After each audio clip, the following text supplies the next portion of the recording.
Megan Stevens, and this is my Practicum to Professional Practice presentation. I just want to begin by saying that I am, as of this presentation being marked, and just one more in my sports performance class, I am done my diploma.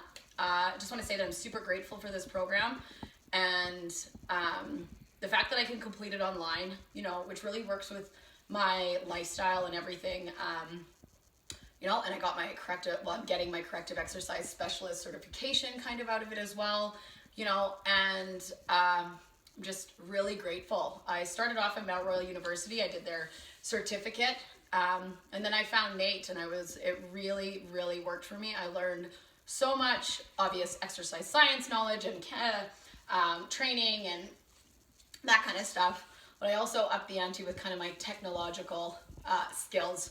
They're still not fantastic, and I see some of the stuff that other people do, and I'm kind of in shock, but I definitely learned and am growing in that capacity as well.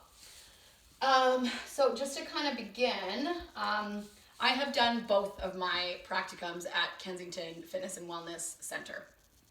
My first practicum was kind of just a regular trainer, meeting clients' goals. I trained just 3 women, and throughout that practicum, I went through some kind of like mental kind of struggles in terms of, training at this facility, because there was a lot of, bodybuilders and fitness competitors, and, a lot of the trainers were those as well. And that part of the fitness industry kind of lights me up inside a little bit, just because of what I went through in terms of kind of compulsive behaviors and really kind of strict eating and all that kind of stuff. And it really kind of scared me at first. And I was like, and I train clients to help them to kind of change their lifestyle and to maybe get the most out of their life, not just, to become as fit as possible, but just, literally just to become happier and use exercise as a tool to feel mentally better as well. And I saw and I assumed other trainers were only doing it for the aesthetic part of that, and that was that was a little bit immature of me. That was my ego getting out of hand. That was not understanding where somebody else was coming from and what they had been through, and that I learned a lot, that everybody truly is trying their best and has been through their own personal journey, and it's not for me to look at their life as different and that be bad, and that was a huge thing that I learned towards the end of this practicum. But the feelings that I was feeling, in my first practicum, I was really on the fence as to whether I was going to do my second practicum that we're discussing now at Kensington Fitness, because I was like, well, I really don't want to learn how to get somebody fitness competition ready, and powerlifting to learn how to do it well. I'm not going to be able to learn that in kind of 12 weeks. But what I do know is that I love corrective exercise. My confidence was still a little bit low, obviously. But I kind of reached out to Dr. Levi Irwin, and I got a huge opportunity, and that's kind of what I'll discuss in this practicum. But I'll just kind of give you some background information about Kensington Wellness Center. They have been around for 17 years in Kensington, which is a delightful kind of trendy neighborhood in Calgary, Alberta, and they have stood the test of time. It's a family-run business in kind of a different way. Morley Flood and Deborah Hobbs, right here, they were married. They're not anymore, but they still run a successful business together with their 2 daughters that work there. So it is extremely reputable that they can just maintain focused on the job, and they're still obviously they work well together. There's never, drama or animosity, and that just, I respect that so much, because I mean, I'm a stepmom, and it's kind, you have to be able to deal with all the different personalities and everything like that when you're kind of, raising children or helping raise children or running a business. You have to put your struggles to the side and focus on the goal, and that is really respectable to do. I mean, they've got kids and money involved. Like, that's impressive. Furthermore, and then this is Fiona. She's kind of the front desk manager. She's also a personal trainer. She's also a fitness competitor, and she's a bodybuilder. So, she kind of does a lot of everything. She started Kensington Fitness 4 years ago and was young and didn't have a lifestyle that really belonged in a gym, and she kind of learned and grew, and now her last competition, she won first place, and that's really, really respectable. I spent 18 hours with her, just doing client assessments, new member packages, massage therapy patients, client or chiropractor patient forms, and those are quite a bit different than anything you would do as a kind of just a regular personal trainer, because these are serious health concerns. And I mean, we do that too with personal training, but it's just, and then there's insurance companies involved, and you just really, I learned a lot in terms of how particular you need to be, and you have to make sure that everything is filled out correctly or it won't work. And it was, I learned a lot about that kind of aspect, and I'm still hoping that personal trainers or, maybe just with our 2-year diploma can get a little bit of help from insurance. And I want to believe that exercise will be viewed as kind of maybe medicine, because it sure was in my life. But, it's a process, right? And we talked about, different goals, and she wants to work in a sports performance lab, and get her master's in exercise physiology and work with athletes. And I want to translate all these skills that I've learned in this diploma and get my Bachelor of Education and work with at-risk youth and use exercise, as such a tool to help them in all the other, issues that they may or may not have. So, we just have different goals and kind of different fitness philosophies, but, neither one is more right or less wrong or whatever you want to call it. We just have different fitness philosophies, and then we kind of talked about what, like a fitness competition prep looks like, and what that looks like to me, coming from somebody that had an eating disorder when she was a teenager to almost my mid 20s, and what a struggle that was, and why it made me act a certain way when she was in competition phase. And I just think we both learned a lot from each other, and she taught me how to separate that. It doesn't have to be, my experience doesn't have to affect me in a certain way. And, I kind of showed her that, when you're helping women reach these goals, you have to be kind of wary that it doesn't go too far, and what that kind of looks like, and just certain things that we learned in this program that kind of was like, oh yeah, like that is something to realize. But then she taught me a lot in terms of exercise prescription and that kind of thing. So it was a really good fit after a while. When in my first practicum, there was my ego and my immaturity, my kind of lack of experience in a gym almost took over. But then I decided I want to stay here, I will learn. And I'm going to talk about Dr. Levi Irwin now, and the kind of opportunity that he gave me. So he has been running his practice out of Kensington Fitness for 5 years.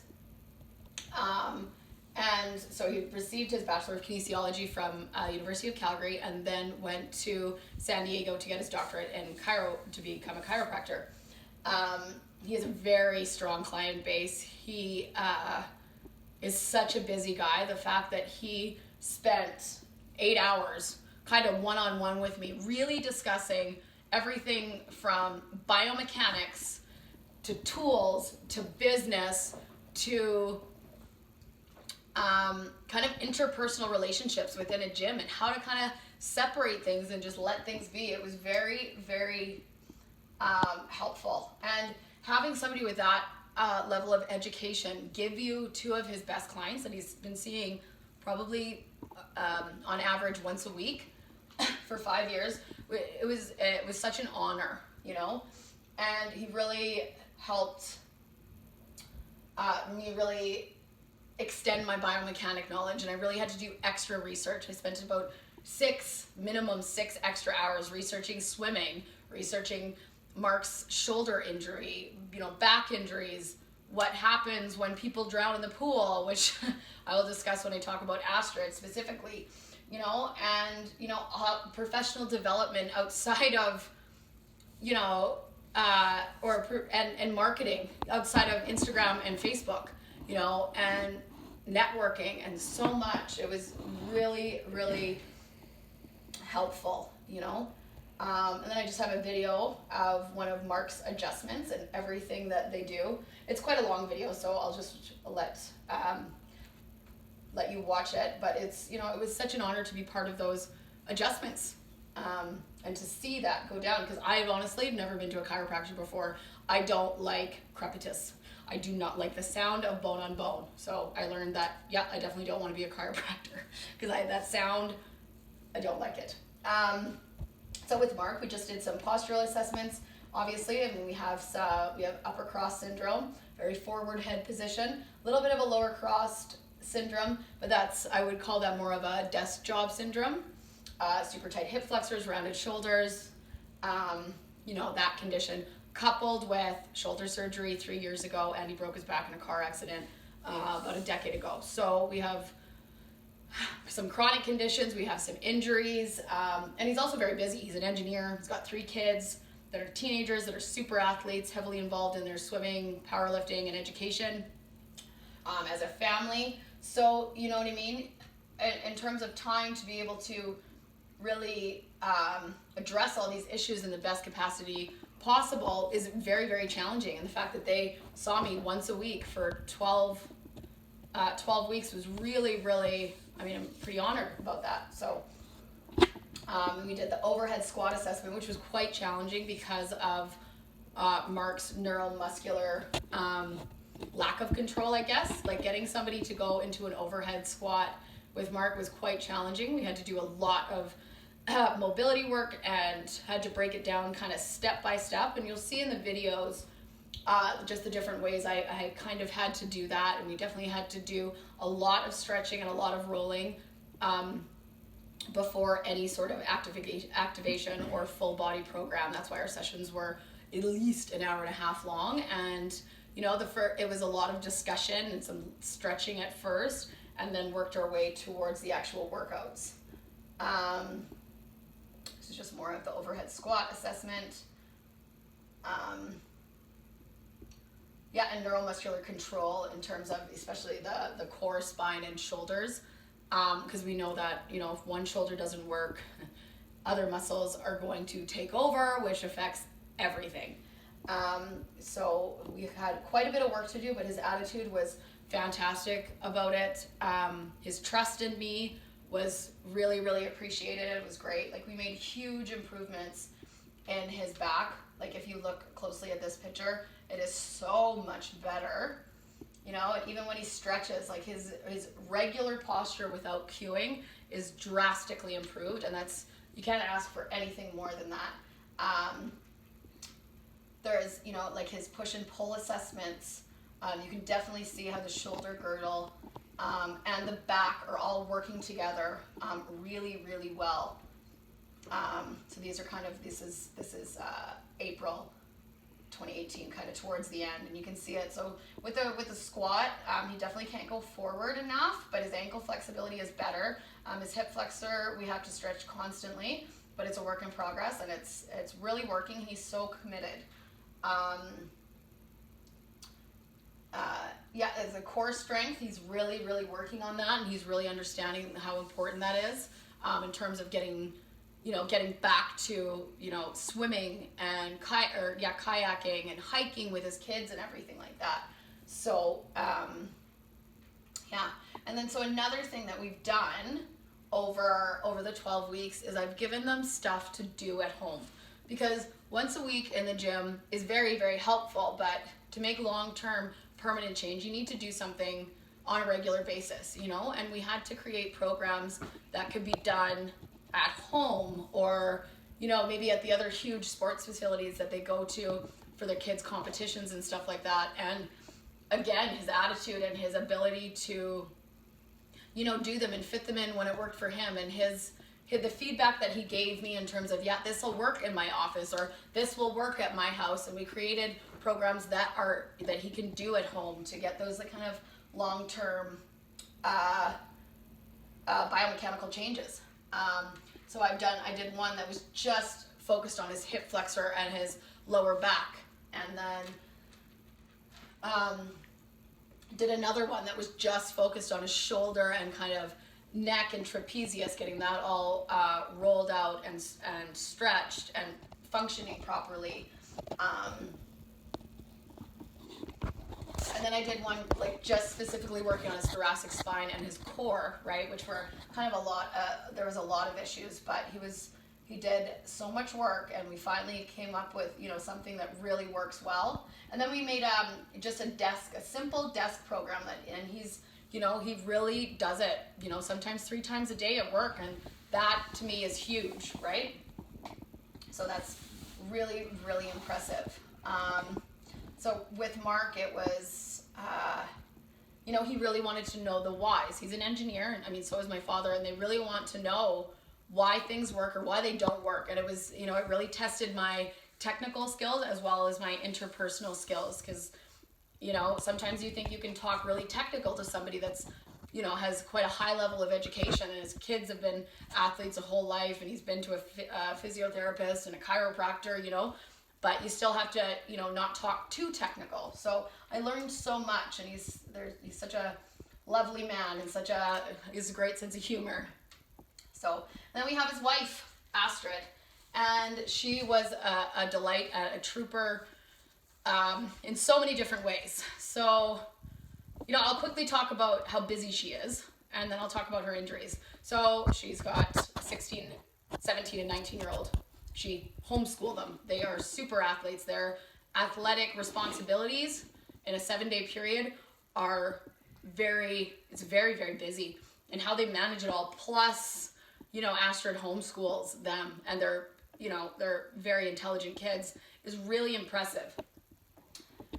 And then we have the fact that she's been in 2 car accidents in the last 10 years. And she has drowned in the pool. Okay, but now she swims 5 days a week, you know, and she's had 3 kids. So I had to learn a ton about swimming, and I had to kind of brush up on, even though her kids are quite old, what, you know, giving birth to children does, even, you know, 15 years down the line, and, you know, what her sport requires. And to be quite honest, swimming would have been my last choice. If, say, she came to me and was like, you know what, I really want to start learning a sport.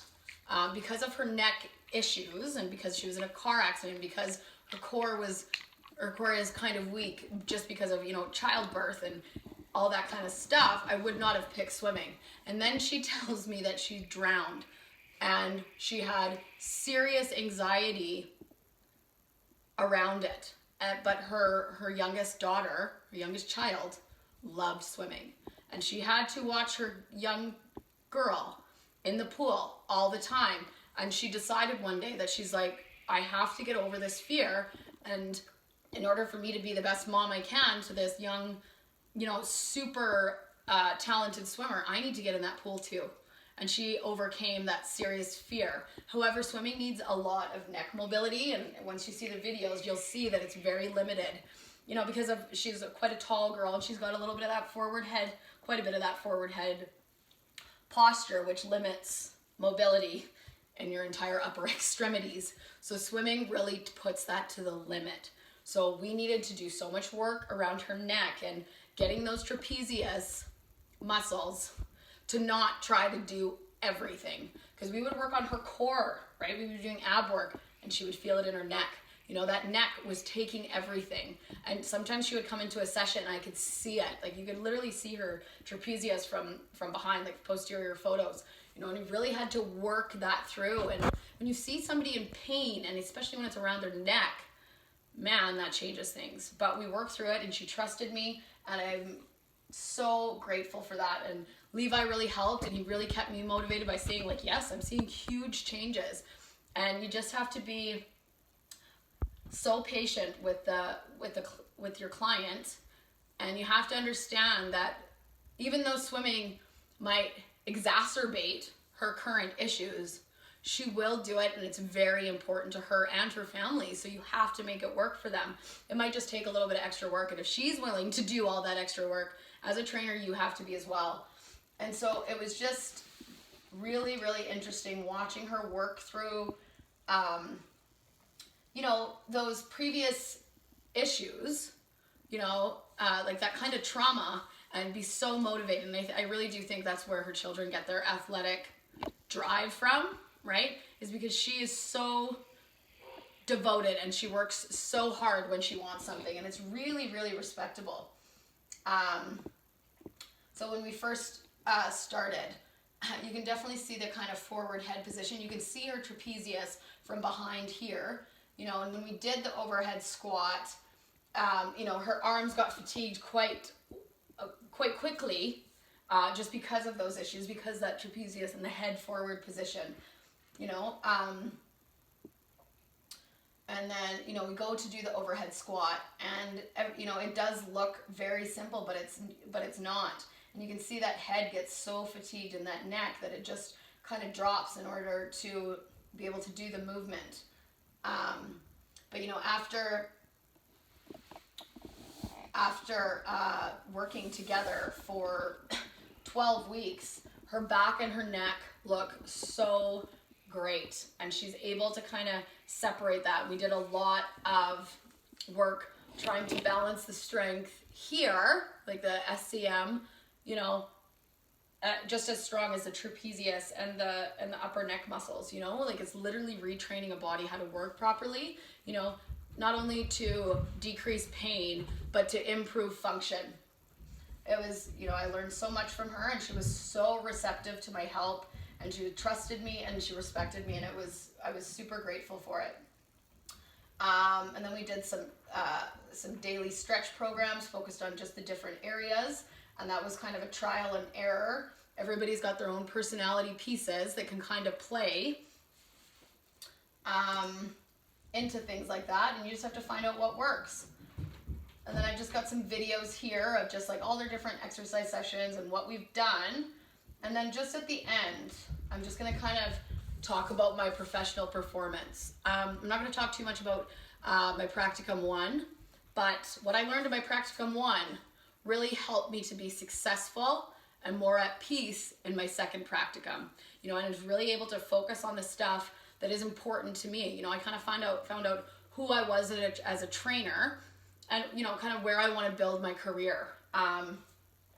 You know, my rapport with the clients and my relationship that I built, I feel like I'm quite good at that when it comes to people. And because of my education, I can talk quite confidently in that aspect. You know, I can definitely still improve. I think really helps people trust me, because we're talking about injuries and, you know, chronic conditions, not just goal setting, right? You know, and like I also learned, you know, what does care mean when you're a personal trainer, right? Like, you don't have to feel all their pain or try to solve all their problems. You're there for one job, and you'll hear about the other ones, but you don't have to take that all home with you. And that was a huge thing that I learned. You know, and integrity, you know, what does that mean? Is it valid information, but in different goals, you know, or is it just trends or hype? And even if it is trends or hype, does that mean that I can be disrespectful to it? No, absolutely not, right? And then respect, you know, how do you get it and how do you keep it, right? And that's, you have to give it in order to get it, right? the client satisfaction. Like Mark had said to me, it was April 3rd, and it was our last actual session before our final assessments, and it was awful in Calgary. I don't know if you guys saw the weather, but he told me, he's like, hey, I slipped today. I'm like, oh my God, like, should we even be doing this? And he's like, but I caught myself, and I'm not in pain today. And he's like, that is huge. And I was like, it was my favorite aha moment, And, you have to, people have expectations of you, and you have to meet them, but you don't have to put your expectations so high. You don't have to save their life. You don't have to solve all their problems, but you are going to hear about them, And, things that I could definitely work on is, stress management, being able to do all these videos and do all this stuff and train clients. And then I do have another job, and then my relationship, I definitely, and that just comes with practice, right? And figuring out where I fit in as a corrective exercise specialist, and am I a healthcare provider? Am I a personal trainer? What does that mean? And do I need to have a specific title? And does that title necessarily matter too much? Am I helping people? Yes, that's all that should matter. Punctuality, I did have to cancel one appointment because I slipped really bad on my shoulder on the hand that I injured 2 years ago. Anyways, but then I learned a lot about nerve pain and about different conditions, so it worked really, really well. And of course, my clients were understanding of that. And then just also, you have to keep your clients positive about the whole experience, even if they're in a little bit of discomfort. I mean, pain's different, and then I've discussed a little bit about different levels of pain and how to figure out, if your client's going through pain or it's discomfort, right? Proper cueing and stuff like that. And finally, I just really need to watch my kind of emotional response to certain aspects of the fitness industry, and whatever that means. That's a sign of maturity and confidence, and I want that to exude when I talk about anything and everything fitness related, right? Sure, my experience can help people, but it doesn't have to make me defensive, And then finally, I just want to say that I've learned so much technically and mentally throughout this whole program, especially these last two practicums. And I just need to remember that even though people don't view exercise as medicine yet, I do believe that they will in the future, and I will be a part of that forever. Thank you.